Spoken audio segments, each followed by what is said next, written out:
સુરત શહેરમાં ભેસ્તાન પોલીસ સ્ટેશનમાં બકરીદના તહેવાર પહેલા શાંતિ સમિતિની બેઠક યોજાઈ।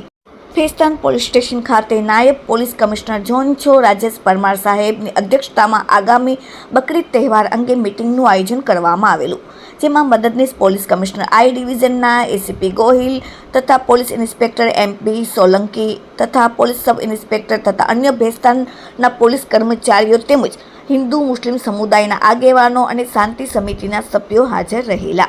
સદર મીટિંગમાં બકરીદ તહેવારમાં કુરબાની આપે તેમજ તેનો વેસ્ટેજ કચરો સુરત મહાનગરપાલિકા તરફથી મૂકવામાં આવેલ કન્ટેનરમાં નાખવાની સમજ આપવામાં આવી।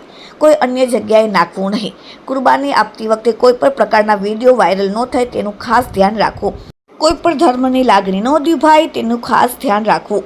હિન્દુ મુસ્લિમ એકબીજા સાથે મળીને તહેવારની ઉજવણી કરે તેમજ કોમી એકલાસ જળવાઈ રહે અને કાયદો વ્યવસ્થા જળવાઈ રહે તેમજ સદર કાર્યક્રમમાં નો ડ્રગ્સ ઇન સુરત સિટીનો અભિયાન અંતર્ગત સાયબર અંગે લોકો સાથે છેતરપિંડી ન થાય તે માટે જરૂરી સૂચના આપવામાં આવી। કાર્યક્રમમાં 140 થી 145 જેટલા જનસંખ્યાઓ હાજર હતી।